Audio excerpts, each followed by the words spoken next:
അൽഹംദുലില്ലാഹ് അൽഹംദുലില്ലാഹി റബ്ബിൽ ആലമീൻ. അല്ലാഹുമ്മ സ്വല്ലി അലാ സയ്യിദിനാ മുഹമ്മദിൻ വഅലാ ആലിഹി വസ്വഹാബിഹി വഅസ്വാജിഹി അജ്മഈൻ. അമ്മാ ബഅദ്. 300ഓളം ഈ സാധുവായ എൻ്റെ ക്ലാസ്സുകൾ കേട്ട് മടുത്ത് മുഷിഞ്ഞിരിക്കുന്ന നിങ്ങളോട് ഇന്ന് ക്ലാസ് വേണ്ടാന്ന് ഞാൻ പറഞ്ഞതാണ്. ഇപ്പോൾ ഇവരെല്ലാം കൂടി പറയുന്നൊരു ക്ലാസ് കുറച്ച് ഉസ്താദ് എടുക്കണമെന്ന്. എന്തു പറയുന്നു? ഇന്ന് നിങ്ങൾക്ക് മറ്റ് കാര്യങ്ങളൊക്കെയല്ലേ വേണ്ടത്? മുഷിപ്പാവൂലേ? ഇല്ല. അൽഹംദുലില്ലാ. അപ്പോൾ പറയുന്ന കാര്യങ്ങളൊന്ന് ശ്രദ്ധിച്ചോളീൻ, അത്യാവശ്യമുള്ളത് നോട്ട് ചെയ്തോളീൻ. ഫറൂഖ് റളിയല്ലാഹു അൻഹു ഖലീഫയായിരിക്കുമ്പോൾ അദ്ദേഹം ഇങ്ങനെ രാത്രിയിൽ വേഷം മാറി സഞ്ചരിക്കുമായിരുന്നു, ജനങ്ങളുടെ അവസ്ഥ അറിയാൻ. ഒരു നല്ല ഭരണാധികാരി ചെയ്യുന്ന കാര്യം. അങ്ങനെ അദ്ദേഹം ഒരിക്കൽ സഞ്ചരിച്ചുകൊണ്ടിരിക്കുമ്പോൾ പാതിരാത്രിയായി. മദീനയുടെ ഒരു തെരുവിലൂടെ പോകുമ്പോൾ വീടിൻ്റെ ഉമ്മറത്ത് തിണ്ണയിൽ പായിട്ട് ഒരാൾ നമസ്കരിക്കുന്നു, തഹജ്ജുദ് നമസ്കരിക്കുന്നു. എന്നിട്ട് ഇങ്ങനെ ദുആ ചെയ്യുകയാണ് അള്ളാഹുവിനോട്. നിസ്കാരം കഴിഞ്ഞ് കൈ ഉയർത്തി ദുആ ചെയ്യുന്നു. ഉമർ റളിയല്ലാഹുവിന് വലിയ താല്പര്യം തോന്നി. ഈ മനുഷ്യൻ ഈ സമയത്ത് എന്തായിരിക്കും അള്ളാഹുവിനോട് തേടുക, അള്ളാഹുവിനോട് എന്തായിരിക്കും ചോദിക്കുക എന്നറിയാൻ പതുക്കെ ശബ്ദമുണ്ടാക്കാതെ വന്ന് പിന്നിൽ വന്ന് നിന്നു.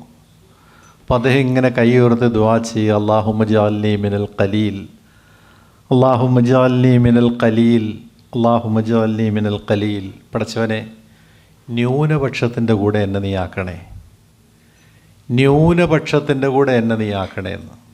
അള്ളാഹുവിനെ അതിശയുന്നത് എന്തൊരു ദുആയാണ്. നമ്മളെല്ലാവരും ആഗ്രഹിക്കുന്നത് 10 പേരുടെ കൂടെ നിൽക്കാനല്ലേ? ഇല്ലേ? ബലമുള്ളവരുടെ കൂടെ, കൂടുതൽ ആളുകളുള്ളവരുടെ കൂടെ, കരുത്തുള്ളവരുടെ കൂടെ, അംഗബലമുള്ള പാർട്ടി, അവരുടെ കൂടെ നിൽക്കാനല്ലേ നമുക്കെല്ലാവർക്കും എപ്പോഴും ആഗ്രഹം. ആരുമില്ലാത്ത, ആളില്ലാത്തവരുടെ കൂടെ നിൽക്കാൻ ആരാണ് ഇഷ്ടപ്പെടുക? കായംകുളത്ത് വീയപുരം എന്ന സ്ഥലത്ത് നിന്ന് എനിക്കൊരു കല്യാണാലോചന വന്നു. ചിരിക്കുന്ന. അപ്പോൾ ഒന്ന് ഓതലെല്ലാം കഴിഞ്ഞ് പെണ്ണ് കെട്ടാൻ ഇങ്ങനെ അതിമോഹത്തോടെ നിൽക്കുന്ന ഒരു കാലമാണ്. ഒരു മൗലവിയാണ്, എനിക്ക് വളരെ ഇഷ്ടപ്പെട്ട അദ്ദേഹം. നല്ലൊരു സൂഫിയായ നല്ലൊരു പണ്ഡിതൻ. അദ്ദേഹത്തിൻ്റെ മകളാണ്. അപ്പം ഞാൻ പോയി. ജമീലയോട് പോലും ഈ സംഭവം ഇതുവരെ പറഞ്ഞിട്ടില്ല കേട്ടോ.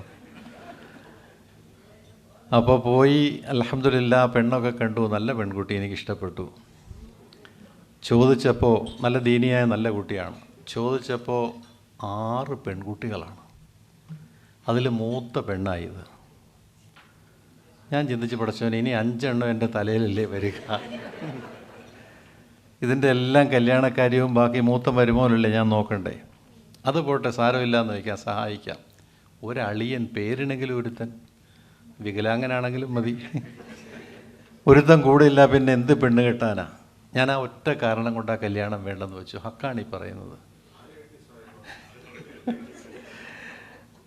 ആര് കെട്ടിയെന്ന് നൗഫൽ ചോദിക്കുന്നത്. രസം അതല്ല. അല്ലാഹു തആല ഈ ലോകത്ത് അത്ഭുതം നിങ്ങൾ മനസ്സിലാക്കണം. ഈ ലോകത്ത് ഒരാളെപ്പോലെ 7 പേരെ സൃഷ്ടിച്ചിട്ടുണ്ടെന്നല്ലേ? എന്നെ കണ്ടാൽ പെട്ടെന്ന് നിങ്ങൾക്ക് പോലും സംശയം തോന്നുന്ന ഒരാളുണ്ട്. സുലൈമാൻ മൗലവി, ഇടുക്കിക്കാരനാണ്, നമ്മുടെ തെള്ളി മാമയുടെ മകൻ. അദ്ദേഹം ഇടുക്കിയാണ്, തൂക്കുപാല, എൻ്റെ നാട്ടുകാരനാണ്. അൽഹംദുലില്ലാ. സുലൈമാൻ മൗലവി കണ്ടാൽ എന്നെപ്പോലെ ഇരിക്കും. ഒരുപാട് പേർക്ക് ഞങ്ങളെ തമ്മിൽ തെറ്റിപ്പോയിട്ടുണ്ട്. ഓടിച്ചെന്ന് എൻ്റെ സലാം പറഞ്ഞു, ഫറുസ്താദല്ലേ എന്നൊക്കെ പറഞ്ഞു സലാം പറയും. ആ മനുഷ്യൻ ആ പെൺകുട്ടിയെ കെട്ടി. എന്തൊരു അതിശയമാണ്. അപ്പം ഞാനല്ലെങ്കിലും എൻ്റെ കോലത്തിലുള്ള, എൻ്റെ രൂപത്തിലുള്ള ആ ഒരു കുട്ടിയെ, ഒരാളെ തന്നെ വിവാഹം കഴിച്ചു. പോട്ടെ. അപ്പോൾ ഞാൻ കല്യാണം വേണ്ടെന്ന് വയ്ക്കാൻ ഒറ്റ കാരണം, ഒരു അളിയൻ പേരിന് വേണ്ടേ നമുക്ക്? ഒരു ബലം വേണ്ടേ? എല്ലാം പെൺകുട്ടികൾ. അങ്ങനെ വന്നാൽ എന്ത് ചെയ്യും? ഞാൻ ആ കല്യാണം വേണ്ടെന്ന് വയ്ക്കാൻ വേറെ ഒരു കാരണവുമില്ല.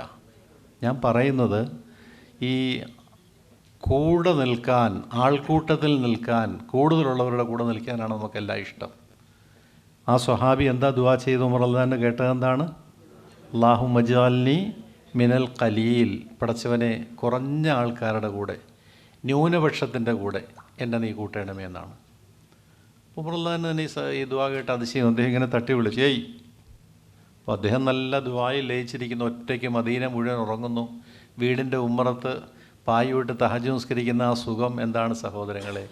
തഹജ്ജുദ് നിസ്കരിക്കുന്ന ഒരുപാട് പേര് ഈ കൂട്ടത്തിലുണ്ട്. ഇല്ലാത്തവർക്ക് തുടങ്ങാൻ അള്ളാഹു തൗഫീക്ക് നൽകട്ടെ. ആ സമയത്ത് ഒറ്റയ്ക്ക് നമ്മൾ നിസ്കരിക്കുമ്പോൾ കിട്ടുന്ന ഒരു സുഖമുണ്ടല്ലോ, ഒരു രസം, അത് ഭയങ്കരമാണ്. എൻ്റെ വീട്ടിൽ വന്നുള്ളത് ഒരു ചെറിയ ഓഫീസ് റൂമുണ്ട്. ഞാൻ രാത്രി 4 മണിക്ക് എഴുന്നേറ്റ് അവിടെ പോയി ഒറ്റയ്ക്കിരുന്നാണ് നിസ്കരിക്കുക, ദുആ ചെയ്യുക. അപ്പോൾ കിട്ടുന്നൊരു സുഖമുണ്ടല്ലോ. എൻ്റെ പരിസരത്തുള്ള എല്ലാ ഉറക്കമാണ്, വീട്ടിലുള്ളവർ ഉറക്കമാണ്. ആ ഒറ്റയ്ക്ക് നമസ്കരിച്ച് അള്ളാഹുവിനോട് ദുആ ചെയ്യുമ്പം കിട്ടുന്ന ആ സുഖം അത് പറഞ്ഞറിയിക്കാൻ വയ്യ. അള്ളാഹു നമുക്കെല്ലാവർക്കും തഹജ്ജുദ് മരണം വരെ മുറുകെ പിടിക്കാൻ തൗഫീക്ക് തരട്ടെ. അപ്പോൾ തട്ടി വിളിച്ചിട്ട് ചോദിച്ചു, സഹോദര നീ എന്താ ദുആ ചെയ്യുന്നത് അറിയുന്നുണ്ടോ? ഉറക്കച്ചടവിലാണോ ദുആ ചെയ്യുന്നത്? ഓർത്തുകൊണ്ടാണോ ദുആ ചെയ്യുന്നത്? അപ്പോൾ അദ്ദേഹം പറഞ്ഞു, അമീറിനെ കണ്ട് ഞെട്ടിപ്പോയി ഖലീഫയെ പാതിരാത്രി തൻ്റെ വീട്ടിൽ. അദ്ദേഹം പറഞ്ഞു, തങ്ങളെ ഞാൻ വളരെ ചിന്തിച്ചിട്ടാണ് ദുആ ചെയ്യുന്നത്. എന്താണ് ന്യൂനപക്ഷത്തിൻ്റെ കൂടെ വേണമെന്ന് പറയുന്നത് എന്താണ്? അപ്പോൾ അദ്ദേഹം പറഞ്ഞു, പരിശുദ്ധ ഖുർആനിൽ സൂറത്ത് സബ അതിലെ 13-ാമത്തെ ആയത്ത്, സൂറത്തു സബ 13-ാമത്തെ ആയത്ത്, സബ 34-ാമത്തെ സൂറത്താണ് കേട്ടോ. 34 സബ, 35 ഫാത്തിർ, 36 യാസീൻ. അപ്പോൾ ആ സൂറത്തിലെ 13-ാമത്തെ ആയത്തിൽ അള്ളാഹു പറഞ്ഞു, ഖലീലും മിൻ ഇബാദിയ ഷക്കൂർ. ലോകത്ത് കോടാനുകൂടി മനുഷ്യരുണ്ട്, അള്ളാഹുവിനെ അറിഞ്ഞ് നന്ദി ചെയ്യുന്നവർ വളരെ കുറവാണ്. അള്ളാഹുവിനെ അറിഞ്ഞ് നന്ദി ചെയ്യുന്നവർ വളരെ കുറവാണ്. ആ കുറഞ്ഞ കൂട്ടത്തിൽ എന്നെ ആക്കണേ എന്നാണ് ഞാൻ ദുആ ചെയ്തത്. എങ്ങനെയുണ്ട്? അർത്ഥവത്തായ ദുആ അല്ലേ? പടച്ചവനെ അറിഞ്ഞ് ഇബാദത്ത് ചെയ്യുന്ന, ശുക്ർ നന്ദി ചെയ്യുന്ന കുറച്ച് പേരേ ഉള്ളൂ. അള്ളാഹ് പറയുക, സത്യമല്ലേ? ഇന്ന് 1000 കോടി മനുഷ്യരോളം ഭൂമിയിലുണ്ട്. എത്ര പേരുണ്ട് അള്ളാഹുവിന് ഇബാദത്ത് ചെയ്യുന്നവർ? കുറവല്ലേ? അല്ലാത്തവരല്ലേ കൂടുതൽ? ആ കുറഞ്ഞ കൂട്ടത്തിൽ എന്നെ ആക്കണേ എന്നാണ് ദുആ ചെയ്യുമെന്ന് പറഞ്ഞു. മുറല്ലാൻ്റെ തലയിൽ കൈവച്ചിട്ട് പറഞ്ഞു, അല്ലാഹുമ്മ കുല്ലുന്നാസി യഅലൂ മിൻ ഉമർ. പടച്ചവനെ, ജനങ്ങൾക്കെല്ലാം ഉമറിനേക്കാൾ വിവരമുണ്ടല്ലോ, ഈ ആയത്ത് മനസ്സിലാക്കാൻ എനിക്ക് പറ്റാതെ പോയല്ലോ എന്ന് പറയുകയുണ്ടായി. സഹോദരങ്ങളെ, ഞാൻ ഇന്ന് പറയുന്ന വിഷയം അതാണ്. എൻ്റെ ഇന്നത്തെ വിഷയത്തിൻ്റെ പേര് ആൾക്കൂട്ടത്തിൽ തനിയെ. ആൾക്കൂട്ടത്തിൽ തനിയെ. ജനം ഒരുപാടുണ്ട്, പക്ഷെ നമ്മൾ ഒറ്റയ്ക്കായിരിക്കണം. നമ്മൾ ഒറ്റയ്ക്കായിരിക്കണം. അത് കൂടെ ഒറ്റയ്ക്ക് പോയി താമസിക്കണമെന്നല്ല ഞാനീ പറയുന്നത്. എത്ര ആളും ഉണ്ടായിക്കോട്ടെ, നമ്മളും നമ്മുടെ റബ്ബുമായിട്ടൊരു ഒറ്റപ്പെട്ട ഒരു കണക്ഷൻ ഉണ്ടാകണം. ജനങ്ങളുടെ കൂടെയാണ്, പക്ഷേ റബ്ബുമായിട്ട് നമ്മൾ തനിച്ചാണ്. അള്ളാഹു തൗഫീഖ് തരുമാറാകട്ടെ. അബൂ ഹുറൈറ റളിയല്ലാഹു അൻഹു ഉദ്ധരിക്കുന്ന സ്വഹീഹായ ഹദീസ്, ഖാല റസൂലുള്ളാഹി സ്വല്ലല്ലാഹു അലൈഹി വസല്ലം, സുബഹി നിസ്കാരം കഴിഞ്ഞപ്പോൾ ഒരു ദിവസം നബി തങ്ങൾ സ്വഹാബത്തിനോട് മുഴുവൻ ചോദിച്ചു, മൻ അസ്ബഹ മിൻകും സായിമ. ഇന്ന് നോമ്പിന് നിയ്യത്ത് ചെയ്തവരാരൊക്കെയുണ്ട്? സുബഹി നിസ്കാരം കഴിഞ്ഞ് മദീനപ്പള്ളി നിറഞ്ഞിരിക്കുന്നു. സ്വഹാബത്തിനോട് ചോദിക്കുകയാണ്, ഇന്ന് നോമ്പ് പിടിക്കാമെന്ന് നിയ്യത്ത് ചെയ്ത് ആരൊക്കെയുണ്ട്? ഒരുപാട് പേര് കൈ ഉയർത്തി. സുന്നത്ത് നോമ്പാണ്, ഫർദ് നോമ്പല്ല. ഒരുപാട് പേര് കൈ ഉയർത്തി. ഞങ്ങളെല്ലാം സുന്നത്ത് നോമ്പുകാരാണ്, അൽഹംദുലില്ലാഹ്. അപ്പം നബി തങ്ങൾ ചോദിച്ചു, മൻ അത്താമ മിൻകും അലിയവും മിസ്കീന. ഇന്നത്തെ ദിവസം ഒരു പാവപ്പെട്ടവന് ഭക്ഷണം കൊടുക്കാൻ തയ്യാറുള്ളവരാരൊക്കെയുണ്ട്? മനസ്സിൽ നിയ്യത്ത് ചെയ്തിരിക്കണം, നേരത്തെ നിയ്യത്ത് ചെയ്ത് ഇന്നൊരാൾക്ക് എൻ്റെ വകയായിട്ട് എന്തെങ്കിലും കൊടുക്കണം, ഭക്ഷണം കൊടുക്കണം. അപ്പോൾ കുറച്ച് കൈ താന്നു. മനസ്സിലായല്ലോ? കൈ ഉയർത്തിയ കുറച്ച് പേര് അത് കരുതിയിട്ടില്ല, നിയ്യത്ത് ചെയ്തിട്ടില്ല, കൈ താന്നു. അപ്പോൾ വീണ്ടും നബി തങ്ങൾ ചോദിച്ചു, ഫമൻ തബിയ മിൻകുമുൽ യൗമ ജനാസ. ഇന്നത്തെ ദിവസം ഒരു ജനാസ വന്നാൽ കൂടെ പോയി ഖബർ വരെ പോയിട്ട് ആ ജനാസയെ അടക്കി പിരിയുന്നവരെ കൂടെ നിൽക്കണമെന്ന് മനസ്സിൽ നിയ്യത്തിലുള്ള എത്ര പേരുണ്ട്? അപ്പോൾ ഒരാൾക്ക് കല്യാണത്തിന് പോകണം, ഒരാൾക്ക് യാത്ര പോകണം, ഒരാൾക്ക് കച്ചവടത്തിന് പോകണം, അങ്ങാടി പോകണം. അവരൊക്കെ കൈ താത്തി.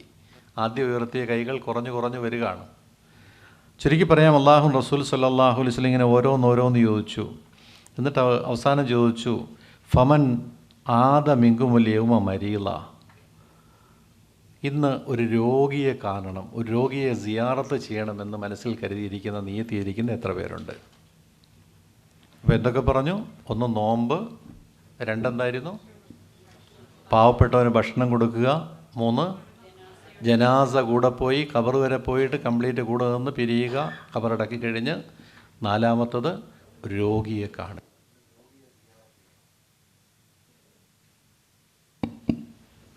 ഇന്നൊരു രോഗിയെ സിയാറത്ത് ചെയ്യും, രോഗിയെ പോയി കണ്ടിരിക്കും എന്ന് നിയ്യത്തെടുത്ത് എത്ര പേരുണ്ട്? ഈ 4-മത്തെ കാര്യം വന്നപ്പോൾ ഒറ്റ കൈ മാത്രമേ അവിടെയുള്ളൂ, മഹാനായ അബൂബക്കർ സിദ്ദീഖ് റളിയല്ലാഹു അൻഹു. ബാക്കി എല്ലാ കൈയും താണുപോയി. ഇതാണ് ആൾക്കൂട്ടത്തിൽ തനിയെ. എല്ലാ അമലുകളും ചെയ്യുന്ന ഒരേ ഒരു വ്യക്തി ആരാണ്? സിദ്ദീഖുൽ അക്ബർ റളിയല്ലാഹു തആല അൻഹു. വെറുതെയല്ല, പ്രവാചകന്മാർ കഴിഞ്ഞാൽ ആദ്യമായി സ്വർഗത്തിൽ കടക്കുന്നത് അബൂബക്കർ സിദ്ദീഖ് റളിയല്ലാഹു അൻഹുവാണ്.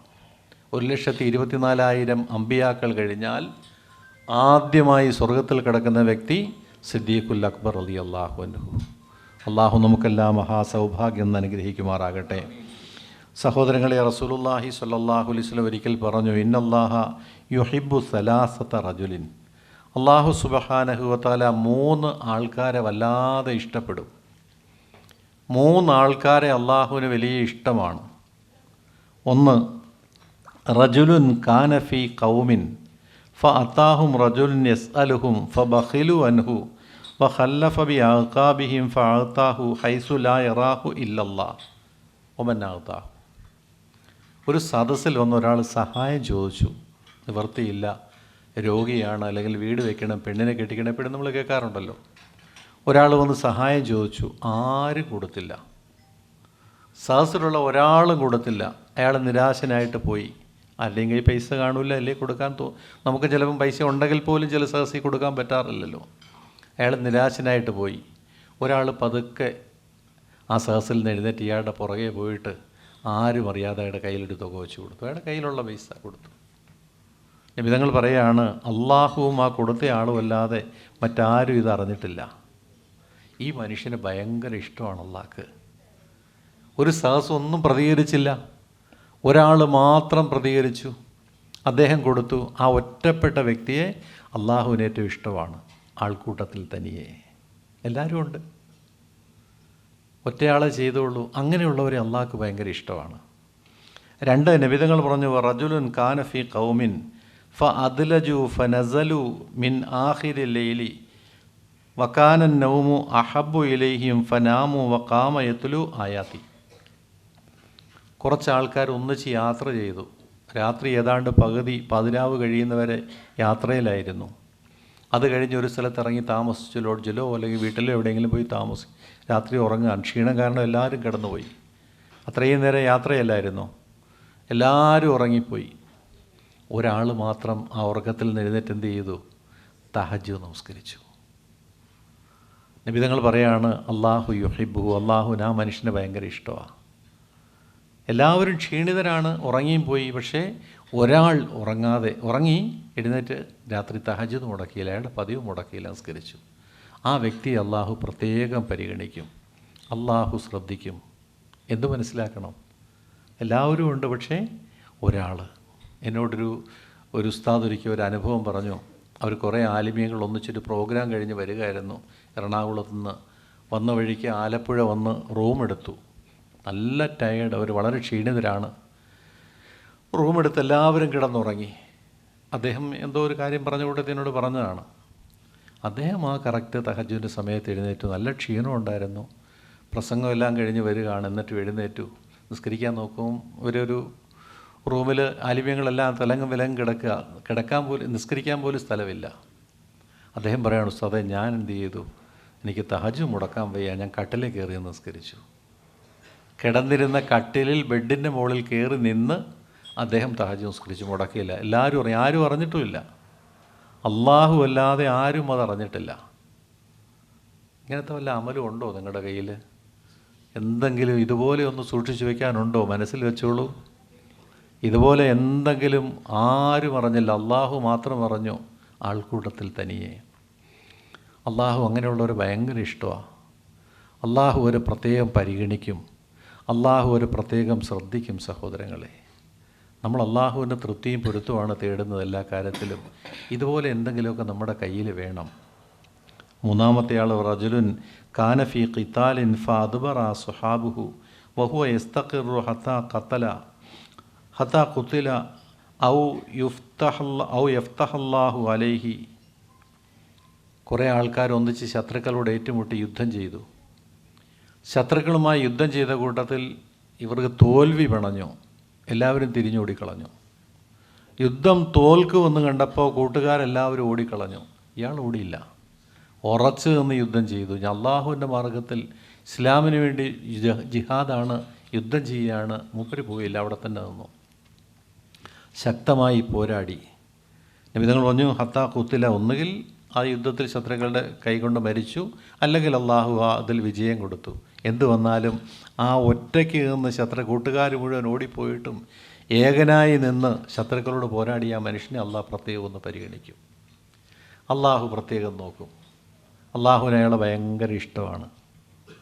അള്ളാഹു നമ്മളെ ഇതുപോലെ എന്തെങ്കിലും രഹസ്യമായ അമൽ അള്ളാഹുവിനെ പ്രത്യേകമായി ചെയ്യുന്ന കൂട്ടത്തിൽ അള്ളാഹു നമ്മൾ ഉൾപ്പെടുത്തട്ടെ. അതിന് വേണ്ടിയിട്ടാണ് ഞാനിത് പറയുന്നത്. അപ്പോൾ ഒന്നാമൻ ആരായിരുന്നു? 3 പേരെയാണ് പറഞ്ഞത്. ഒന്നാമൻ ആരായിരുന്നു? ഒരു സദസ്സിൽ സഹായം ചോദിച്ച് ആരും കൊടുത്തില്ല, ഒറ്റയ്ക്ക് ഒരാൾ കൊടുത്തു. അയാളെ അള്ളാഹു നോക്കും. 2, ഒരുമിച്ച് യാത്ര ചെയ്തു, അല്ലെങ്കിൽ വീട്ടിൽ കല്യാണം നടക്കുന്നു വിചാരിക്കുക, യാത്ര വേണ്ട, കല്യാണമാണ്, എല്ലാവരും റിസപ്ഷൻ എല്ലാം കഴിഞ്ഞ് ആൾക്കാരൊക്കെ പോയി കഴിഞ്ഞപ്പോൾ 12 മണി 1 മണിക്കാണ് കിടന്നത്. എന്നിട്ടും എന്ത് ചെയ്തു? എഴുന്നേറ്റ് തഹജ്ജുദ് നിസ്കരിച്ചു. ബാക്കി എല്ലാവരും ഉറങ്ങിപ്പോയി, അയാൾ എഴുന്നേറ്റ് നിസ്കരിച്ചു. ഞാൻ ഒരിക്കൽ ഇടുക്കിയിലൊരു കല്യാണത്തിന് പോയി. ഇടുക്കിയിൽ നല്ല തണുപ്പാണല്ലോ, ഹൈ റേഞ്ച്, തണുപ്പിൻ്റെ സമയമാണ്. ആ കല്യാണ വീട്ടിൽ, ചെറിയ വീടാണ്, വലിയ വീടൊന്നുമല്ല, ആ വീട്ടിലാണ് കിടന്നത്. അപ്പോൾ രാത്രി ഞാൻ എഴുന്നേറ്റു നിസ്കരിക്കണമല്ലോ. ഞാൻ എഴുന്നേറ്റ് ഉദുവൊക്കെ എടുത്ത് വന്നപ്പോൾ ഒരു സ്ത്രീ മാത്രം നിന്ന് നിസ്കരിക്കുന്നു. അപ്പോൾ എനിക്ക് വലിയ കൗതുകം തോന്നി. പടച്ചവനെ, എല്ലാവരും കല്യാണ വീടാണ്, വൈകിയാണ് എല്ലാവരും കിടന്നത്, എല്ലാവരും ഉറക്കം, ഒരു സ്ത്രീ മാത്രം നിസ്കരിക്കുന്നു. അപ്പോൾ ഞാൻ ശ്രദ്ധിച്ചത് ആരായിരിക്കും. നോക്കിയപ്പോൾ പിറ്റേന്ന് കല്യാണം കഴിക്കേണ്ട മണവാട്ടി. സുബ്ഹാനല്ലാഹ്, ആ കുട്ടിയോ കിട്ടുന്നവൻ എത്ര ഭാഗ്യം ചെയ്തവനായിരിക്കും ഒന്ന് ആലോചിച്ച് നോക്കി. എനിക്ക് വല്ലാതെ ഹൃദയം അങ്ങ് തരളിതമായി പോയി. ഞാൻ പിറ്റേന്ന് കല്യാണ പ്രസംഗത്തിൽ പറഞ്ഞു കേട്ടോ. കല്യാണ പ്രസംഗത്തിൽ ഞാൻ ആ കാര്യം എടുത്തു പറഞ്ഞു. ഇങ്ങനൊരു സംഭവം ഞാൻ കണ്ടു, ഈ കുട്ടിയെ കിട്ടി, ഈ പയ്യൻ ഭാഗ്യവാനാണെന്ന് പറഞ്ഞു. മണവാട്ടി ഒന്ന് ആലോചിച്ച് നോക്കിയേ. അതിൻ്റെ ഉമ്മയ്ക്കോ വാപ്പയ്ക്കോ മറ്റാർക്കും, എല്ലാവരും ഉറങ്ങിപ്പോയി, ക്ഷീണമാണ്, കൊടും തണുപ്പുമാണ്. ആ കുട്ടി എഴുന്നേറ്റ് നിസ്കരിക്കാൻ എൻ്റെ കണ്ണുകൊണ്ട് കണ്ടു. സഹോദരങ്ങൾ, ഇതൊക്കെ പാഠങ്ങളാണ്, വളരെ വളരെ പാഠങ്ങളാണ്, ചിന്തിക്കേണ്ടതാണ്. പത്തനംതിട്ട ഒരു എക്സൈസ് വലിയ ഓഫീസർ അബ്ദുൽ ലത്തീഫ് സാർ ഉണ്ടായിരുന്നു, പത്തനംതിട്ട. ഞാനുമായിട്ട് വലിയ കമ്പനിയാണ്. ഞാൻ പാളയംപള്ളി ഇരിക്കുമ്പോൾ വരും, കാണും, എൻ്റെ കൂടെ വല്ലപ്പോഴും വന്ന് ഉച്ചയ്ക്ക് ഊണൊക്കെ കഴിക്കും. എക്സൈസിൻ്റെ ഉയർന്ന ഉദ്യോഗസ്ഥനാണ്, നല്ല മനുഷ്യൻ. അപ്പോൾ അദ്ദേഹമായിട്ട് അടുത്ത് കഴിഞ്ഞപ്പോഴാണ്, എക്സൈസിലാണ് ജോലി, ഓഫീസറാണ്, കണ്ടാൽ തനിയൊരു ഭൗതികൻ, അദ്ദേഹത്തിലൊരു ഇസ്ലാമിക അടയാളമോ താടിയോ തൊപ്പിയോ അങ്ങനെയുള്ള കാര്യങ്ങളൊന്നുമില്ല. പക്ഷേ പുള്ളി ഭയങ്കര ദിക്റിൻ്റെ ആളാണ്, ഭയങ്കര ദിക്റ് ചൊല്ലും. അദ്ദേഹത്തിന് പൊന്നാനിയിലൊരു ഷെയ്ഖുണ്ട്, ഒരു ഉസ്താദുണ്ട്, അദ്ദേഹം പറഞ്ഞു കൊടുത്ത് ഒരുപാട് ദിക്റ് ചൊല്ലും. എത്രത്തോളം എന്ന് പറഞ്ഞാൽ, യാ ലത്തീഫിൻ്റെ ഒരു ദിക്റുണ്ട്, ഞാൻ മൻസിലിൽ കൊടുത്തിട്ടുണ്ട്. മനസ്സിൽ ഏത് ഭാഗമെന്ന് ആർക്കെല്ലാം ഓർമ്മയുണ്ടോ? 2ാം ഭാഗത്തിലാണോ യാ ലത്തീഫിൻ്റെ ഒരു ദിക്ർ? അൽഹംദുലില്ലാ, ഒരുപാട് പേര് ഓന്നുണ്ടാവുമല്ലോ അല്ലേ? ആ ദിക്ർ, ആ യാ ലത്തീഫിൻ്റെ 129 പ്രാവശ്യം യാ ലത്തീഫ് ഓതുക. എന്നിട്ട് അതിൻ്റെ ഒരു ദുആയുണ്ട്. ഇതെന്നെ പഠിപ്പിച്ച അദ്ദേഹമാണ്. ആരാ എന്നെ പഠിപ്പിച്ചത്? Excise officer Abdul Latheef sir. ഒന്ന് ആലോചിച്ച് നോക്കി. ഞാൻ അന്ന് തൊട്ട് മുടക്കിയിട്ടില്ല കേട്ടോ, അൽഹംദുലില്ലാ. വളരെ പ്രയോജനമുള്ള ദിക്റാണ് യാ ലത്തീഫിൻ്റെ ദിക്ർ. സമയമുള്ളവരത് പതിവാക്കണേ. മനസ്സിൽ ഞാൻ കൊടുത്തിട്ടുണ്ട്. എൻ്റെ ഉസ്താദ് ലത്തീഫ് സാറാണ്, എക്സൈസ് ഓഫീസർ. ഞാനത് അന്ന് തൊട്ട് മുടക്കിയിട്ടില്ല. എനിക്ക് അത്ര ഇഷ്ടപ്പെട്ട അതിൻ്റെ അർത്ഥവും ആ ദിക്റിൻ്റെ ഇതും. 129 യാ ലത്തീഫ്. അവസാനം അല്ലാഹു ലത്തീഫും ബി ഇബാദിഹി യർസുഖു മൻ യശാഉൽ ഖവിയുൽ അസീസ് എന്നുള്ള സൂറത്തു ഷൂറായിലെ ആയത്തുർ റാശും, അത് കഴിഞ്ഞാൽ ദുആയും അല്ലാഹുമ്മ യാ മുസഖിറ അസ്സമാവാതി വൽ അർദ് എന്ന് തുടങ്ങുന്ന ആ ദുആയും അൽഹംദുലില്ലാ ഞാൻ മുടക്കിയിട്ടില്ല. ഇന്ന് ഓതിയിട്ടാണ് വരുന്നത് കേട്ടോ. ഇന്ന് രാവിലെയും ഓതിയിട്ടാണ് ഞാൻ നിങ്ങളുടെ മുമ്പിൽ വന്നിരിക്കുന്നത്. കഴിയുന്നവർ പതിവാക്കി, നല്ല ദുആയാണത്. ഞാൻ പറഞ്ഞത്, അപ്പം ഞാനും ലത്തീഫ് സാറുമായിട്ടുള്ള ബന്ധം അറിയാവുന്ന കുറേ ആൾക്കാരുണ്ട്. ഞാൻ അവിടെ ചെന്ന അദ്ദേഹത്തിൻ്റെ ആ പരിസരത്തുനിന്ന്, പാളയംപള്ളിയിലല്ലേ, അവിടെയൊക്കെ എപ്പോഴും പരിപാടിക്ക് പോകും, പ്രോഗ്രാമിന് പോയി അദ്ദേഹത്തിൻ്റെ വീട്ടിൽ പോകും, കാണും. അങ്ങനെ ഞങ്ങൾ തമ്മിൽ നല്ല ബന്ധമാണ്. അപ്പോൾ ഈ ബന്ധം അറിയാവുന്ന ഒരാളൊരിക്കൽ പാളയംപള്ളി ഒന്നിയായിരിക്കുമ്പോൾ വന്നിട്ട്, ഉസ്താദ് ലത്തീഫ് സാറിനെ കാണാറൊക്കെ ഉണ്ടോ? ഞാൻ പറഞ്ഞുണ്ട്. എങ്ങനെയാണ് ബന്ധം? നല്ല ബന്ധമാണ് ഉസ്താദ്. ഞാനൊരു കാരണം കാണിച്ചു തരട്ടെ. ഞാൻ തരീൻ. അയാളൊരു പത്രം കാണിച്ചു തന്നു. പത്തനംതിട്ട പ്രധാനപ്പെട്ട ഒരു തിയേറ്ററിൽ നിന്നും പുതിയ ഫിലിം കണ്ടിറങ്ങുന്ന ആൾക്കാരുടെ ഫോട്ടോ. ഒരു വലിയ ജനക്കൂട്ടം സിനിമ കണ്ടിറങ്ങുകയാണ് പത്തനംതിട്ട. അപ്പോൾ ഇത് കാണിച്ചു തന്നു. ഉസ്താദ് ശരിക്കും നോക്കി. ഞാൻ നോക്കിയപ്പോൾ അതിനകത്ത് ലത്തീഫ് സാറുണ്ട്. ലത്തീഫ് സാറ് സിനിമ കണ്ടിട്ട് ഇറങ്ങുന്നു. ഈ മനുഷ്യനുമായിട്ടാണ് ഉസ്താദ് ബന്ധം വെച്ചിരിക്കുന്നത്? ഉസ്താദിന് വേറെ പണിയില്ലേ, നിങ്ങൾ കാണുന്ന ആളൊന്നുമല്ലേ ഇദ്ദേഹം എന്നൊക്കെ പറഞ്ഞ് കുറേ ഫിത്തിന പറഞ്ഞു. അങ്ങനെയാണല്ലോ നമ്മുടെ സ്വഭാവം. ഒരാളെക്കുറിച്ച് കൊല്ലാൻ പറ്റുമെങ്കിൽ നമ്മൾ പരമാവധി കൊല്ലുമല്ലോ. നമ്മൾ തമ്മിൽ കൂടിയിരിക്കുമ്പോഴത്തേക്ക് ആദ്യം കാണുമ്പോൾ കുഴപ്പമൊന്നുമില്ല, വളരെ സ്നേഹത്തിലും ചുണ്ടിൽ നിന്നൊക്കെ തേനൊക്കെ ഒലിക്കുന്നുണ്ടാവും. കുറച്ച് നേരം ഒരു അരമണിക്കൂർ സംസാരിക്കാൻ 10 പേരുടെ ഇറച്ചി തിന്നിട്ടുണ്ടാകും. അത് കഴിഞ്ഞ് പിരിയുമ്പോൾ ഇവിടെ നിന്ന് ഇങ്ങനെ ചോരയൊക്കെ ഇറ്റിറ്റ് വീഴുന്നുണ്ടാവും അല്ലേ? പലപ്പോഴും നമ്മുടെ സംസാരം അങ്ങനെയാണ്. പിരിയുമ്പോൾ ചോരയൊക്കെ ഇങ്ങനെ ചുണ്ടേന്ന് വീഴുന്നുണ്ട്, നെഞ്ചത്ത് കുറേ ഇറച്ചി കഷ്ണമൊക്കെ കിടപ്പുണ്ട്, മറ്റേ ആളുടെ അവളുടെ എല്ലാം പറഞ്ഞു 10 മിനിറ്റ് കിട്ടിയപ്പോഴത്തേക്ക്. നമ്മുടെയൊക്കെ സ്വഭാവം അതാ. പടച്ചവൻ പുറത്ത് തരട്ടെ. നമ്മളൊക്കെ മനുഷ്യരല്ലേ, എന്തെങ്കിലും കുറ്റങ്ങളും കുറവുകളൊക്കെ പറയും. പരമാവധി സൂക്ഷിക്കും. അപ്പോൾ ഇയാൾ ഇങ്ങനെ പറഞ്ഞു, എനിക്ക് വല്ലാത്ത പടച്ചവൻ, ഈ ലത്തീഫ് സാർ ഇങ്ങനത്തെ മനുഷ്യനാണോ? അയാൾ സിനിമ കണ്ടിറങ്ങുന്ന ഫോട്ടോ. വരട്ടെ, ചോദിക്കാമെന്ന് വിചാരിച്ച് ഞാൻ പത്രം എനിക്ക് തരാമെന്ന് ചോദിച്ചു. ഞാൻ മേശയെടുത്ത് വെച്ചു. ഒരാഴ്ച കഴിഞ്ഞില്ല, ലത്തീഫ് സാർ വന്നു. അൽഹംദുലില്ലാ, ഒന്ന് ഉസ്താദേ നമുക്ക് പുറത്ത് പോവാം, കാപ്പി കുടിക്കാം, അന്ന് മലബാർ ഹോട്ടലൊക്കെ ഉണ്ട്, പോവാം. ഞാൻ പറഞ്ഞു വരട്ടെ, എനിക്ക് അത്ര ഇഷ്ടമില്ല. അപ്പോൾ കാര്യങ്ങൾ ചോദിച്ചു. ഞാൻ പറഞ്ഞു സാറേ എൻ്റെ കയ്യിലൊരു പത്രമുണ്ട്, ഇതൊന്ന് നോക്കി. ഞാനുണ്ടല്ലോ ഇതിനകത്ത്. നമ്മൾ നിങ്ങളിതിനാ സിനിമയ്ക്ക് പോയത്? നിങ്ങൾ ഈ ദിക്റൊക്കെ പഠിപ്പിച്ച് എനിക്ക് യാ ലത്തീഫൊക്കെ പഠിച്ചു തന്നിട്ട് നിങ്ങൾ ഇതിന് പോയതിനാ? അതല്ലേ ഉസ്താദേ രസം. ഞാൻ സുബ്ഹാനല്ലാഹ് ബാൽക്കണി ടിക്കറ്റേ എടുക്കുകയുള്ളൂ. ഞാൻ ബാൽക്കണി ടിക്കറ്റിൽ കയറിയിരുന്നുകൊണ്ട് സുന്ദരമായിട്ട് എൻ്റെ ദിക്ർ മുഴുവൻ അങ്ങ് തീർത്തു. ഞാൻ സത്യമാണ് നിങ്ങളോട് പറയും. ഞാൻ ബാൽക്കണി ടിക്കറ്റ് AC-ക്ക് എടുത്ത് എൻ്റെ ദിക്ർ, പുള്ളിക്ക് ഒരുപാട് ഔറാദുണ്ട് കേട്ടോ. ഞാനത് സുഖമായിട്ട് ഫ്രീ ദിവസമായിരുന്നു. വീട്ടിൽ ഇരുന്ന ശല്യം ആരെങ്കിലുമൊക്കെ വരും. അപ്പം ഞാൻ കയറുന്നത് എൻ്റെ ദിക്റെല്ലാം തീർത്തു. ഉസ്താദെ അള്ളാഹുവിനെ തന്നെ സത്യം, ഞാൻ അങ്ങോട്ട് നോക്കിയുമില്ല, ഞാനൊരു റീല് പോലും കണ്ടതുമില്ല. ഞാൻ ആ AC-ക്കകത്തിരുന്ന് ഈ ചൂട് കാലത്തിന് ദിക്ർ മുഴുവൻ തീർത്തു ഉസ്താദെ. എങ്ങനെയുണ്ട് ആൾ? എങ്ങനെയുണ്ട്? സിനിമാ തിയേറ്ററിൽ ബാൽക്കണിക്ക് ടിക്കറ്റ് എടുത്ത് അവിടെ ഇരുന്ന് ദിക്ർ മുഴുവൻ തീർക്കുന്ന ഒരു മനുഷ്യൻ. ഞാൻ ആ സ്ക്രീനിലേക്ക് നോക്കിയിട്ടുമില്ല, ഞാൻ കണ്ടിട്ടുമില്ല. ആൾക്കൂട്ടത്തിൽ തനിയെ. ഒന്നാലോചിച്ച് നോക്കി. ഇതുപോലെ കുറേ അനുഭവമുണ്ട് കേട്ടോ. അതുകൊണ്ടാണ് ഞാനിത് പറയുന്നത്. അനുഭവത്തിൽ നമുക്കിത് മനസ്സിലാവുകയുള്ളൂ. സഹോദരങ്ങളെ, അവസാനം ആ മനുഷ്യൻ മരിക്കുന്നതിന് മുമ്പ് ബേബി എന്ന ഭാര്യയുടെ പേര് ഇപ്പോഴും ഉണ്ട്. ഭാര്യയോട് പറഞ്ഞു, അബ്ദുൽ ഗഫാർ ഉസ്താദിനെ കൊണ്ട് എൻ്റെ ജനാസ സംസ്കരിപ്പിക്കണം, അതിനെന്ത് ചിലവ് വന്നോ അത് കൊടുത്തേക്കണം, വണ്ടി വിളിച്ച് വരാൻ പറയണം. ഞാനിവിടുന്ന് പാളയംപള്ളി തന്നെ അവർ മക്കളൊന്ന് വിളിച്ചു. ഞാൻ പോയി. ഞാനാണ് പത്തനംതിട്ട ടൗൺ പള്ളിയിൽ വെച്ച് അദ്ദേഹത്തിൻ്റെ ജനാസ സംസ്കരിച്ചത്. അള്ളാഹു പുറത്തു കൊടുക്കുമാറാകട്ടെ, അള്ളാഹു പുറത്തു കൊടുക്കുമാറാകട്ടെ. അവിടെ അദ്ദേഹത്തെക്കുറിച്ചൊക്കെ പറഞ്ഞാൽ ഒരുപാട് പറയാനുണ്ട്. കുലശേഖരപതി എന്ന് പറഞ്ഞൊരു പള്ളിയുണ്ട്, കുന്നിൻ്റെ മുകളിലാണ്. പെട്ടെന്ന് വെള്ളം വറ്റും വേനൽക്കാലത്ത്. അപ്പോൾ ആ പള്ളിക്കാർ ഇദ്ദേഹത്തിന് ലത്തീഫ് സാറിന് താഴെ പാടമുണ്ട്. അദ്ദേഹത്തോടൊന്ന് ചോദിച്ചു, ഞങ്ങളൊരു കിണർ അവിടെ കുഴിച്ചോട്ടെ, മോട്ടർ വെച്ച് വെള്ളം ഒന്ന് അടിച്ചോട്ടെ, സാറിന് എൻ്റെ വാടക എന്ത് വേണമെങ്കിൽ തരാം.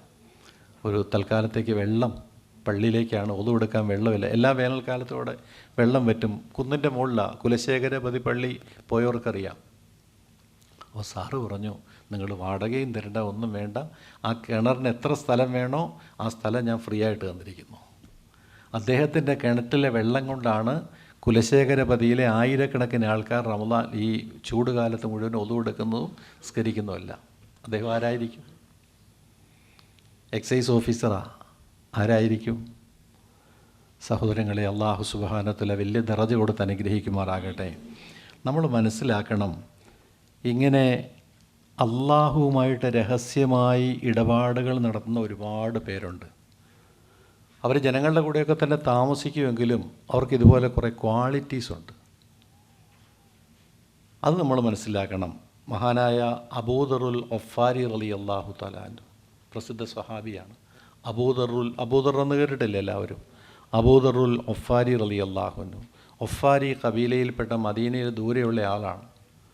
പ്രവാചകൻ വന്നിട്ടുണ്ടെന്ന് അറിഞ്ഞുകൊണ്ട് ആ കബീലയിൽ നിന്ന് ഒറ്റയ്ക്ക് വന്നു. ഒറ്റയ്ക്ക് നബിതങ്ങളുടെ അടുക്കൽ വന്നിട്ട് നബിയെ കണ്ടപ്പോൾ ഇഷ്ടപ്പെട്ടു. ആ താങ്കൾ പാടുന്ന കവിതയൊന്ന് പാടിക്കേ. അദ്ദേഹം നല്ല പണ്ഡിതനുമാണ് കേട്ടോ, അറബി അറിയാം, നല്ല അറബിയിൽ ഇച്ചിരി കഴിവുള്ള ആളാണ്. നബിയോട് പറഞ്ഞു, താങ്കൾ പാടുന്ന ആ കവിതയൊന്ന് പാടിക്കേ. റസൂലുള്ളാഹി സ്വല്ലല്ലാഹു അലൈഹി വസല്ലം പറഞ്ഞു, കവിതയൊന്നുമില്ല എൻ്റെ കയ്യിൽ, ഞാനതൊന്നും അള്ളാഹുവിൻ്റെ വചനങ്ങളാണ്, പരിശുദ്ധ ഖുർആനാണ്. ശരി, അത് കുറച്ച് ഓതുക. നബിതങ്ങൾ ഏതോ ഒരു സൂറത്ത്, അള്ളാഹു റസൂലിൻ്റെ സ്വരമല്ലേ, മനോഹരമായ സ്വരം, നന്നായിട്ട് ഓതി കൊടുത്തു. ആ നിമിഷം അഷ്ഹദു അല്ലാ ഇലാഹ ഇല്ലല്ലാഹ് പറഞ്ഞ് ഇസ്ലാം സ്വീകരിച്ചു. നബിയിലപ്പം സ്വീകരിച്ചു. എന്നിട്ട് ചോദിച്ചു, നബി ഞാൻ ഇനി എന്ത് ചെയ്യണം? നബിതങ്ങൾ പറഞ്ഞു, നിൻ്റെ നാട്ടിലേക്ക് മടങ്ങിപ്പോയി. ഇസ്ലാമിൻ്റെ ആരംഭകാലമാണ്, മക്കയിലൊന്നും മുസ്ലിങ്ങളുമില്ല, 5 or 10 പേരേ ഉള്ളൂ. നീ നിൻ്റെ നാട്ടിലേക്ക് മടങ്ങിപ്പോവുക, ഞാൻ ഇസ്ലാം വ്യാപകമായി എന്നറിഞ്ഞാൽ വരിക, ഇല്ലെങ്കിൽ ഞാൻ മെസ്സേജ് തരാം, അപ്പോഴ് വരിക. അതുവരെ നാട്ടിൽ പോയി അള്ളാഹുവിന് ഇബാദത്ത് ചെയ്ത് ഒതുങ്ങിക്കൂടി കഴിയാൻ പറഞ്ഞു. ആ മനുഷ്യൻ നേരെ പോയത് കഅബാലയത്തിലേക്കാണ്. കഅബാലയത്തിൻ്റെ മുകളിൽ കയറി എന്നിട്ട് പരസ്യമായിട്ട് ഷഹാദത്ത് കലിമ ചൊല്ലിയിട്ട് ജനങ്ങളെ മുഴുവൻ ഇസ്ലാമിലേക്ക് ക്ഷണിച്ചു. ഒന്ന് ആലോചിച്ച് നോക്കണം. അബൂജാഹിലും അബൂ സുഫിയാനും ഒക്കെ കഠിനമായിട്ട് പ്രവാചകനെ എതിർക്കുന്ന ആ സമയത്ത് കഅബാലയത്തിൻ്റെ മുകളിൽ കയറിയെന്ന് കലിമ ചൊല്ലുകയും എല്ലാവരും ഇസ്ലാം സ്വീകരിക്കണം, അള്ളാഹു റസൂൽ സത്യമാണെന്ന് പറയുകയും ചെയ്തു. നിമിഷം കൊണ്ട് കൃഷി ഓടിക്കൂടി കഠിനമായിട്ട് മർദ്ദിച്ചു. ചെറിയ മർദ്ദനമൊന്നുമല്ല, അവരുടെ നാടല്ലേ, മുസ്ലിമീങ്ങളില്ലല്ലോ. കിരാതമായിട്ട് മർദ്ദിച്ചിട്ട് അദ്ദേഹം ബോധം കെട്ട് താഴെ വീണു. ബോധം കെട്ട് താഴെ വീണു. അവസാനം അബ്ബാസ് റളിയല്ലാഹുവിന് ഓടി വന്നു. അബ്ബാസ് റളിയല്ലാഹു അദ്ദേഹം മുസ്ലിമല്ല, എന്നാലും ഓടി വന്നിട്ട് പറഞ്ഞു, ഖുറൈശികളെ നിങ്ങളുടെ മണ്ടത്തരമായി കാണിക്കുന്നേ, നമ്മുടെ കച്ചവട സംഘങ്ങൾ മുഴുവൻ പോകുന്നത് ഈ ഗഫാർ ഗോത്രത്തിൻ്റെ സമീപത്തു കൂടിയാണ്. ഷാമിലേക്കുള്ള യാത്രയുണ്ടല്ലോ, കച്ചവട യാത്ര ഇവരുടെ ഗോത്രത്തിലൂടെയാണ്. ഈ മനുഷ്യനെ നിങ്ങൾ ഇവിടെയിട്ട് മർദ്ദിച്ചാൽ നിങ്ങളുടെ കച്ചവട സംഘം പോകുമ്പോൾ അവർ തിരിച്ചടിക്കും, നിങ്ങളുടെ കച്ചവടം മുട്ടും, കഞ്ഞികൂടി മുട്ടും, അവിടെ ഇയാളെ ഉപദ്രവിക്കല്ലേ എന്ന് പറഞ്ഞു. അപ്പോഴാണ് പിരിഞ്ഞു പോയത്. നബി സല്ലല്ലാഹു അലൈഹി വസല്ലം അടുക്കൽ കൊണ്ടുവരപ്പെട്ടു. എടുത്തുകൊണ്ട് ബോധമില്ലാതെ വെള്ളമൊക്കെ തെളിച്ച് ബോധം വീണപ്പോൾ ചോദിച്ചു, എന്തിനാ നാട്ടിലേക്ക് പോകാനല്ലേ ഞാൻ പറഞ്ഞത്? അദ്ദേഹം പറഞ്ഞു, അല്ലാഹു റസൂലേ, ഇസ്ലാം മനസ്സിലാക്കിയതിന് ശേഷം അത് പ്രഖ്യാപിക്കാതിരിക്കാൻ എനിക്ക് കഴിയില്ല. ഞാൻ അറിഞ്ഞ ഇസ്ലാമിനെ ലോകം അറിയിക്കാതിരിക്കാൻ എനിക്ക് പറ്റില്ല. അതിൻ്റെ ഭവിഷ്യത്തൊന്നും ഞാൻ നോക്കുന്നില്ല. ഒന്ന് ആലോചിച്ച് നോക്കണം. നമ്മളാണെങ്കിലോ ഒറ്റപ്പെട്ട അള്ളാഹുവിൻ്റെ ദീൻ, അതിനോടൊരു സ്നേഹം, മമത, ഇങ്ങനെ കാണിച്ച ഒരുപാട് സംഭവങ്ങളുണ്ട്. ഞാൻ ഒന്നും വിശദീകരിക്കുന്നില്ല. മുസ്ലിമീങ്ങൾ തബൂക്കിലേക്ക് യുദ്ധത്തിന് പുറപ്പെട്ടു. കഠിനമായ ചൂട്. തബൂക്കിനൊക്കെ നിങ്ങൾ കേട്ടിട്ടുണ്ടാവും, ഞാൻ ക്ലാസ്സിൽ പറഞ്ഞിട്ടുണ്ട്. വാഹനങ്ങൾ കുറവ്, എല്ലാവരും ഒട്ടകപ്പുറത്തും കുതിരപ്പുറത്തും ഒക്കെയാണ്. ഈ ഇദ്ദേഹത്തിൻ്റെ അബൂദറുൽ ഗഫാരി റളിയല്ലാഹുവിൻ്റെ ഒട്ടകം ഒരു മെലിഞ്ഞ ഒട്ടകമാണ്, ചാവാലി, നടക്കാനൊന്നും പ്രാപ്തിയില്ല. കുറേ ദൂരം പോയപ്പോഴത്തെ ഇദ്ദേഹത്തിൻ്റെ ഒട്ടകം പതുക്കെ പതുക്കെ വെച്ച് നടക്കുന്നു, നിന്നു പോകുന്നു. ബാക്കി എല്ലാവരും മുന്നിലായിപ്പോയി. നബിയും സ്വഹാബത്തും എല്ലാം മുന്നിൽ പോയി. അദ്ദേഹം എന്ത് ചെയ്തു? ഒട്ടകത്തെ അവിടെ വിട്ടിട്ട് ഉപേക്ഷിച്ചിട്ട് ആ ഭാണ്ഡം, മാസങ്ങളോളം നീണ്ട യാത്രയല്ലേ, അതിന് വേണ്ട സാധനങ്ങളൊക്കെ ഉണ്ട്, തലയെ വെച്ചുകൊണ്ട് നടക്കാൻ തുടങ്ങി. Tabuk 2000 kilometre. സുബ്ഹാന ജല്ല ജലാല. ഇദ്ദേഹം നടന്നു. നബിയും സഹാബത്തും പോയി. രാത്രിയായപ്പോൾ ഒരു സ്ഥലത്ത് തമ്പടിച്ചു, വിശ്രമിക്കണമല്ലോ. അവർ കൂടാരം അടിച്ച് വിശ്രമിച്ചു. സുബഹി നമസ്കരിച്ച് വീണ്ടും യാത്ര പുറപ്പെടാൻ പോവുകയാണ്. നബിതങ്ങളും സഹാബത്തും സുബഹി കഴിഞ്ഞ് യാത്ര പുറപ്പെടാൻ പോകുമ്പോൾ ദൂരെ നിന്നൊരു പൊട്ടുപോലെ ആരോ വരുന്ന കണ്ടു. നബിതങ്ങൾ പറഞ്ഞു, ആരാന്ന് നോക്ക്.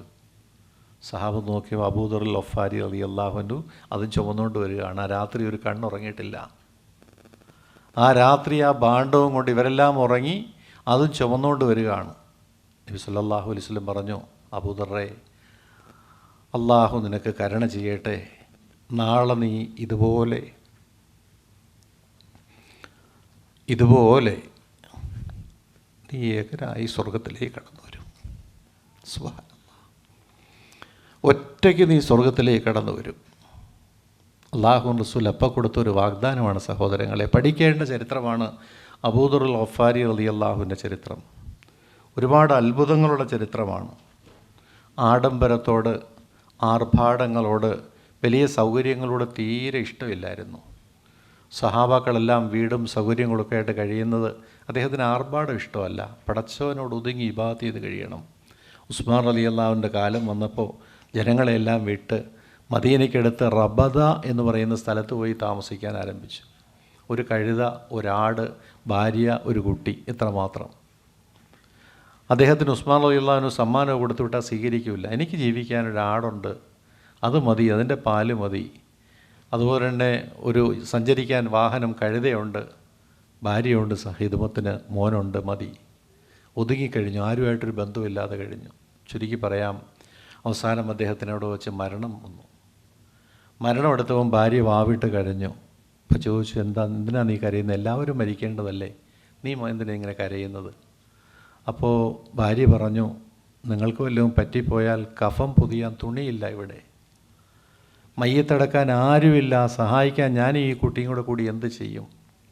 അദ്ദേഹം പറഞ്ഞു, നീ വിഷമിക്കേണ്ട. ഒരിക്കൽ ഞങ്ങൾ റസൂലുള്ളാഹി സ്വല്ലല്ലാഹു അലൈഹി വസല്ലം അടുക്കൽ കുറച്ച് സഹാബത്തിരിക്കുകയായിരുന്നു. വർത്താനമൊക്കെ പറഞ്ഞുകൊണ്ട് കൂട്ടത്തിൽ നബി തങ്ങൾ പറഞ്ഞു, ഇപ്പം എൻ്റെ കൂടെ ഇരിക്കുന്ന ഈ സഹാബക്കളിൽ ഒരാൾ വിജനമായ സ്ഥലത്ത് ഒറ്റയ്ക്ക് മരണപ്പെടും. മരിക്കുന്നപ്പോൾ അത്ഭുതകരമായിട്ട് അവിടെ ഒരു മുസ്ലിം സംഘം വന്നു ചേരും. അവരദ്ദേഹത്തെ ഏറ്റെടുക്കുകയും അദ്ദേഹത്തെ കഫൻ ചെയ്യുകയും കുളിപ്പിക്കുകയും ദഫൻ ചെയ്യുകയും ഖബറടക്കുകയും ചെയ്യും. മന്ദസായ നിലയിൽ ഖബറടക്കും എന്ന് പറഞ്ഞു. ഒരു ക്ലൂ കൊടുത്തില്ല ആരാന്ന്. അദ്ദേഹം പറയാണ്, അന്ന് ഞങ്ങളുടെ കൂടെ ആ സദസ്സിലുണ്ടായിരുന്ന എല്ലാവരും മരിച്ചുപോയി, ഞാനൊഴികെ. ഞാനല്ലാത്ത എല്ലാവരും മരിച്ചുപോയി. ഞാൻ മനസ്സിലാക്കുന്നു അള്ളാഹുവിൻ്റെ റസൂൽ എന്ന് പറഞ്ഞത് എന്നെക്കുറിച്ചായിരിക്കും. അതുകൊണ്ട് നീ വിഷമിക്കേണ്ട, ഞാൻ മരിച്ചാൽ നബിതങ്ങളുടെ വാക്കാണ്, പുലരും, ആരെങ്കിലും വരും, അവർ ചെയ്തോളും, നീ വിഷമിക്കേണ്ട എന്ന് പറഞ്ഞു. ഇത് പറഞ്ഞ് അധികം വൈകാതെ അദ്ദേഹം കലിമ ചൊല്ലി മൗത്തായി. സഹോദരങ്ങളെ, മൗത്തായി. അല്പം കഴിഞ്ഞപ്പോൾ അത്ഭുതം, അബ്ദുല്ലാഹിബിൻ മസൂദ് റളിയല്ലാഹുവിനും കുറേ സഹാബത്തും ഒരു യാത്ര പോകുമായിരുന്നു. അത്ഭുതകരമായിട്ട് ആ സമയത്ത് അവരോടെ എത്തി. അവരെത്തി വിവരം പറഞ്ഞു. അവരെല്ലാം ഏറ്റെടുത്തു. വേണ്ടവണ്ണം എല്ലാ കാര്യങ്ങളും ചെയ്ത് റാഹത്തായിട്ട് ഖബറടക്കി. സുബ്ഹാനല്ലാഹ്. മനസ്സിലായോ? ആൾക്കൂട്ടത്തിൽ തനിയെ. അർത്ഥം മനസ്സിലായോ എല്ലാവർക്കും? ഇനി എനിക്ക് നിങ്ങളോട് ചോദിക്കാനുള്ളത്, അള്ളാഹുവിൻ്റെ അടുക്കൽ ഇതുപോലെ പറയാൻ നിങ്ങളുടെ കയ്യിൽ എന്തെങ്കിലും ഉണ്ടോ? ആലോചിച്ചുള്ളൂ. സ്വയം ആരും പറയൊന്നും വേണ്ട, സ്വയം ചിന്തിക്കുക. നമ്മുടെ ഇന്നത്തെ ഈ 5 വർഷം പൂർത്തിയാകുന്ന 260ാമത്തെ ക്ലാസ്സിൽ നമുക്കെല്ലാവർക്കും ഒരു നിയ്യത്തെടുക്കണം. ഒരാളും അറിയാതെ അള്ളാഹുവും നിങ്ങളും മാത്രം അറിയുന്ന എന്തെങ്കിലും ഒരു കർമ്മം നിങ്ങൾക്കുണ്ടാകണം. ഈസിയായിട്ട് സ്വർഗത്തിൽ കയറാം. മറ്റാരും അറിയരുത്, ആരോടും പറയുകയും ചെയ്യരുത്. നമ്മുടെ ഭാര്യയോ നമ്മുടെ ഭർത്താവോ മക്കളോ ആരും അറിയാത്ത ഒരു ഇബാദത്ത് എന്തെങ്കിലും വേണം. അത് നിസ്കാരമാകാം, ഖുർആനിലെ ഒരു സൂറത്താകാം, ഒരു ദിക്റാകാം, അല്ലെങ്കിൽ മുടക്കാത്ത ഒരു സദഖയാകാം. എന്തെങ്കിലും ഒരു കർമ്മം നിങ്ങൾക്കുണ്ടാകണം. കുന്നംകുളത്ത് ഉസ്മാൻ സാഹിബ് എന്ന് പറയുന്ന ഒരു കൂട്ടുകാരുണ്ട് നമുക്ക്. നമ്മുടെ എല്ലാ യാത്രകളിലും കൂടെ വരുന്ന ആളാണ്. ആൾ നല്ല ക്ലീൻ ഷേവാണ്.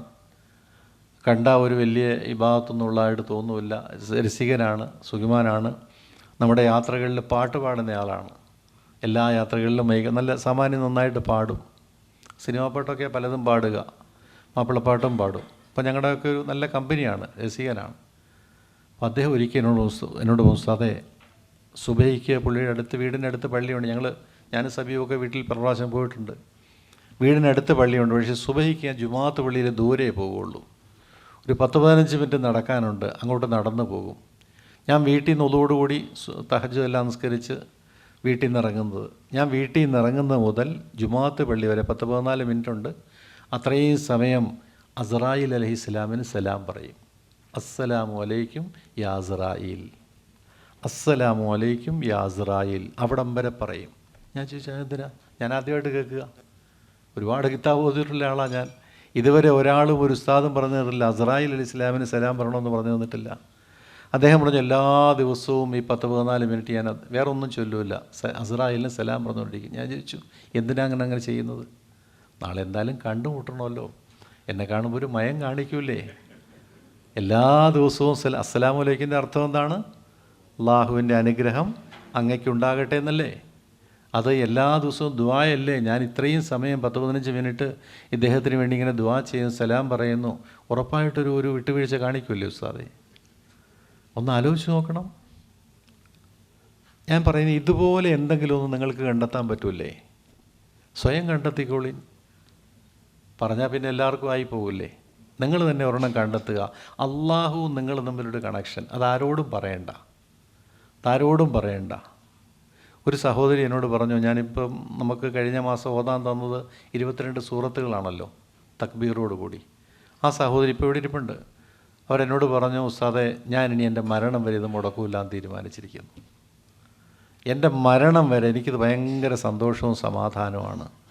എനിക്ക് അള്ളാഹു എത്ര ആയുസ് തന്നോ ഓർമ്മ തന്നോ ആ കാലം വരെ ഒറ്റ ദിവസം ഞാനിത് മുടക്കൂല്ലാന്ന് ഞാൻ തീരുമാനിച്ചിരിക്കുന്നു. അൽഹംദുലില്ലാ. ഒരമലാണ്, ഈ പറഞ്ഞ പോലെ ഒരു അമലാണ്. നിങ്ങൾ ഒരെണ്ണം കണ്ടെത്തുക. സ്വന്തമായിട്ട് കണ്ടെത്താൻ കഴിയില്ല, ആരോടെങ്കിലും ചോദിച്ചെങ്കിലും കണ്ടെത്തുക. ഒരു ദിക്ർ, ഒരായത്ത്, അല്ലെങ്കിൽ ഒരു സ്വതക്ക, അല്ലെങ്കിൽ ഒരു 2 റക്അത്ത് നിസ്കാരം, ഏതെങ്കിലും ഒരെണ്ണം. മഹാനായ ബിലാൽ റളിയല്ലാഹു അൻഹു നബിതങ്ങൾ മിഅ്റാജ് കഴിഞ്ഞിട്ട് വന്നിട്ട് പറഞ്ഞു, ബിലാലെ, എല്ലാവരുടെയും മുന്നിൽ വെച്ചാണ് പറഞ്ഞത്, സ്വർഗത്തിൽ നീ എൻ്റെ മുന്നിൽ മെതിയടിയിട്ട് നടക്കുന്നത് ഞാൻ കണ്ടു. എന്താ കാരണം? എൻ്റെ മുന്നിൽ നീ മെതിയടിയിട്ട് സ്വർഗത്തിൽ നടക്കുന്നത് ഞാൻ കണ്ടു, ശബ്ദം കേട്ടു. എന്താ കാരണം? ബിലാൽ ജീവിച്ചിരിക്കുന്നു. മുന്നിലിരിക്കുന്ന ബിലാൽ റളിയല്ലാഹുവിനോട് മുഅദ്ദിനാണല്ലോ പറഞ്ഞു, എൻ്റെ മുന്നിൽ നീ എന്നേക്കാൾ മുന്നിൽ സ്വർഗത്തിൽ പോകുന്ന കണ്ടു. ഞങ്ങൾ ആരും ചെയ്യാത്ത ഏതോ ഒരു കാര്യം നീ ചെയ്യുന്നുണ്ട്. എന്താണത്? അദ്ദേഹം പറഞ്ഞു, അല്ലാഹു റസൂലെ, ഞാൻ അങ്ങനെയൊന്നും ചെയ്യാറില്ല. ഇല്ല, നീ ആരും ചെയ്യാത്ത ഒരു കാര്യം ചെയ്യുന്നുണ്ട്. അപ്പോൾ അദ്ദേഹം പറഞ്ഞു, ഞാൻ എപ്പോൾ ഒളു എടുത്താലും 2 റക്അത്ത് സുന്നത്ത് നിസ്കരിക്കും. ഒളുവിൻ്റെ സുന്നത്ത്, മറ്റൊരു സുന്നത്തുമില്ല. ഒളുവിന് വേണ്ടി ഒരു സുന്നത്ത്. നബി തങ്ങളത് പറഞ്ഞിട്ടില്ല, സഹാബത്ത് പറഞ്ഞിട്ടില്ല, പുള്ളി സ്വന്തം കണ്ടെത്തിയതാണ്. ഒളു എടുത്താൽ ആ ഒളുവിന് വേണ്ടി 2 റക്അത്ത് സുന്നത്ത് നിസ്കരിക്കുക. നബി തങ്ങൾ പറഞ്ഞു, അത് തന്നെയാണ് എന്നേക്കാൾ മുന്നിൽ നീ സ്വർഗത്തിലെത്താനുള്ള കാരണം അതാണ്. അന്ന് തൊട്ടാണ് ഈ ഒളുവിൻ്റെ സുന്നത്ത് ഷറആക്കിയത്, ഇസ്ലാമിൽ വന്നത്. അന്ന് വരെ അതില്ല, സ്വയം കണ്ടെത്തിയ ഒരു കാര്യമാണ്. ഒളു എടുത്താൽ 2 റക്അത്ത് നിസ്കരിക്കുക. നമ്മൾ വല്ലപ്പോഴൊക്കെങ്കിലും നിസ്കരിക്കും. ഒളു എടുത്താൽ 2 റക്അത്ത് ഒളുവിന് വേണ്ടി, ഒളുവിൻ്റെ സുന്നത്ത്. ളുഹറിൻ്റെ സുന്നത്തല്ല, ളുഹായല്ല, അവ്വാബിനല്ല, തഹജ്ജുദല്ല, ഒളുവിൻ്റെ സുന്നത്ത്. ഇതുപോലെ എന്തെങ്കിലും ഒരെണ്ണം ഇൻഷാ അല്ലാഹ് നിങ്ങൾ ഓരോരുത്തരും കണ്ടെത്തണം. നമ്മൾ ഇത്രയും ത്യാഗം സഹിച്ച് ഇന്ന് പകൽ മുഴുവൻ ഇത്രയും ഒരുപാട് യാത്ര ചെയ്ത് വന്നവരൊക്കെ ഉണ്ട്. എന്തിനാണ് വന്നത്? സ്വർഗത്തിലെത്തണം. ആ ഒറ്റ ലക്ഷ്യമല്ലേ ഉള്ളൂ, റൈഹാനുൽ ഖുർആൻ. നമ്മുടെ ഈ സദസ്സിൻ്റെ പേര് തന്നെ അതാണ്. ഇൻഷാ അല്ലാഹ് നിയ്യത്ത് ചെയ്യുമോ എല്ലാവരും? ഏതെങ്കിലും ഒരു കാര്യം അത് സ്വന്തം കണ്ടെത്തിക്കോളീൻ, ആരോടും പറയണ്ട. അള്ളാഹു നിങ്ങൾ പറഞ്ഞാൽ മതി. പിന്നെ മനസ്സിൻ്റെ ഒരു സമാധാനത്തിന് വേണമെങ്കിൽ എന്നോട് വേണമെങ്കിൽ ഒന്ന് പറഞ്ഞോളീ, കുഴപ്പമില്ല. ഒരു ഇത് ശരിയാണോ തെറ്റാണോ എന്നറിയാൻ ചിലപ്പോൾ സംശയം ഉണ്ടാവില്ല, അങ്ങനെ ചെയ്യാമോ? അല്ലെങ്കിൽ ഏതെങ്കിലും ഒരു ആലിമിന് ഒരാളോട് മാത്രം ഒന്ന് പറഞ്ഞ് പങ്കുവെച്ചോളൂ. അദ്ദേഹം എന്നോട് പറഞ്ഞാൽ ഞാൻ ആരോടും പറയില്ല, അള്ളാഹു മാത്രമേ അറിയുള്ളൂ. അപ്പോൾ അതുപോലെ ആ സഹോദരി പറഞ്ഞ പോലെ അത് അങ്ങനെ എന്തെങ്കിലും ഉണ്ടെങ്കിൽ ഒന്ന് പങ്കുവെച്ചോളൂ. നമുക്ക് പറയാം, എനിക്കും ഒരു പക്ഷേ ചിലപ്പോൾ കേൾക്കുമ്പോൾ പുതുമയുള്ള കാര്യമായിരിക്കും, എനിക്കും ചെയ്യാമല്ലോ. അതുകൊണ്ട് എന്തെങ്കിലും ഒരെണ്ണം കണ്ടെത്തണം. എന്തു പറയുന്നു എല്ലാവരും? റെഡിയല്ലേ? ചെറുത് മതി, വലുതൊന്നും വേണ്ട. വലുതൊക്കെ എടുത്താൽ പിന്നെ പൂർത്തിയാക്കാൻ പാടായിരിക്കും. വലുതൊക്കെ എടുത്താൽ പിന്നെ ചെയ്യാൻ ബുദ്ധിമുട്ടും. നാവായി കുളത്തുനിന്നൊരു ഭാര്യയും ഭർത്താവും ഒന്നിൻ്റെ അടുത്ത്, സാധേ എൻ്റെ ഭാര്യ എല്ലാ വ്യാഴാഴ്ചയും നോമ്പെടുക്കാമെന്ന് നിയ്യത്ത് ചെയ്തു, സുന്നത്ത് നോമ്പ്. ഇപ്പോൾ അവളെ കൊണ്ട് പറ്റുന്നില്ല, എന്ത് ചെയ്യണം? മരണം വരെ എല്ലാ വ്യാഴാഴ്ചയും നോമ്പെടുക്കാമെന്ന് നിയ്യത്ത് ചെയ്തു. ഇപ്പോൾ പറ്റുന്നില്ല, അസുഖങ്ങളായി, രോഗമായി, വയ്യാഴികയായി, കുട്ടികളായി, പ്രാരാബ്ധമായി, പറ്റുന്നില്ല, എന്ത് ചെയ്യണം? ഞാൻ മസല അന്വേഷിച്ചുകൊണ്ടിരിക്കുകയാണ്. അപ്പോൾ അങ്ങനെ ചെയ്യാൻ വയ്യാത്ത കാര്യങ്ങളൊന്നും ഏക്കരുത്. ചെയ്യാൻ കഴിയുന്ന, അള്ളാഹുവിന് ചെറുത് മതി, ഏതെങ്കിലും ഒരു കാര്യം ഇൻഷാ അല്ലാഹ് നിങ്ങൾക്കെല്ലാവർക്കും ഉണ്ടാകണം. അതിൻ്റെ പേരിൽ നമുക്ക് സ്വർഗത്തിലെത്താം, യാതൊരു സംശയവും വേണ്ട. അള്ളാഹു തൗഫീഖ് തരട്ടെ. ഇൻഷാ അല്ലാഹ് ഒരെണ്ണം കണ്ടെത്തൂല എല്ലാവരും, ഇവിടെ പങ്കെടുത്ത എല്ലാവരും അങ്ങനെയൊന്ന് കണ്ടെത്തണം. അള്ളാഹു അങ്ങനെ ഒരു അമൽ കണ്ടുപിടിക്കാനും, നല്ല ഒരു അമൽ, വിലയൊന്നും കയറിയേക്കരുത് കേട്ടോ, പിന്നെ ബുദ്ധിമുട്ടായി പോകും. വള്ളക്കടവിൽ നിന്ന് ഒരു സ്ത്രീ വന്നു, ഉസ്താദേ എൻ്റെ മോൻ്റെ പൊക്കത്തിനനുസരിച്ച് പത്തിരി ചുട്ട് കൊടുത്തേക്കാവും നേർച്ച നടന്നു. ചെയ്യാം നീണ്ടുപോയി. ഇപ്പോൾ പയ്യന് 10-27 വയസ്സായി, എന്നേക്കാളും ഹൈറ്റും ഉണ്ട്. ഞാൻ എന്ത് ചെയ്യണം ഉസ്താദേ? ഇവരൊക്കെ നേർച്ച ചേർന്നിട്ട് പൊല്ലാപ്പുഴ നമുക്കാണ്. മസല കണ്ടുപിടിക്കണം. പയ്യൻ്റെ പൊക്കത്തിനൊപ്പം പത്തിരി നേർന്ന് ഒന്ന് ആലോചിച്ച് നോക്കി. അങ്ങനെയുള്ളതൊന്നും നേർന്നേക്കരുത്. ചെറുത്, ഞാൻ നിങ്ങളോട് പറയുന്നത് ചെറുത്. ഞാനെപ്പോഴും ചെറുതാണല്ലോ പറഞ്ഞു തരിക, വലുതൊന്നും പറയാം. നിങ്ങളെക്കൊണ്ട് താങ്ങാനാവാത്ത ഒരിക്കലും പറയാറില്ല. അപ്പോൾ ഒന്ന് കണ്ടുപിടിച്ചിട്ട് അത് കഴിവതും മറ്റുള്ളവർ ചെയ്യാത്ത ഒരു കാര്യമായിരിക്കണം. ഇബാദത്ത് അള്ളാഹുവിന് ഇഷ്ടമാണ്. ഒമാ ഖലഖത്തുൽ ജിന്ന വൽ ഇൻസ ഇല്ലാ ലിയഅ്ബുദൂൻ. അള്ളാഹുവിന് ഇബാദത്ത് ചെയ്യാൻ വേണ്ടി മാത്രമാണ് നമ്മളെ സൃഷ്ടിച്ചത്. അപ്പോൾ ഒരു ഇബാദത്ത് ഒറ്റയ്ക്ക് ചെയ്യുന്നതിന് കുഴപ്പമൊന്നുമില്ല. ഒരെണ്ണം കണ്ടുപിടിക്കിൻ, പറ്റുമെങ്കിൽ എന്നെ അറിയിക്കിൻ, ഇല്ലെങ്കിൽ സ്വയം ചെയ്തോളിൻ. ഇൻഷാ അല്ലാഹ് ഇന്നത്തെ ഈ ക്ലാസ് നമ്മുടെ ഈ കൂട്ടം അതിന് കാരണമാകുമാറാകട്ടെ. അത് മുഖേന സ്വർഗത്തിലെത്താൻ അള്ളാഹു തൗഫീഖ് നൽകുമാറാകട്ടെ.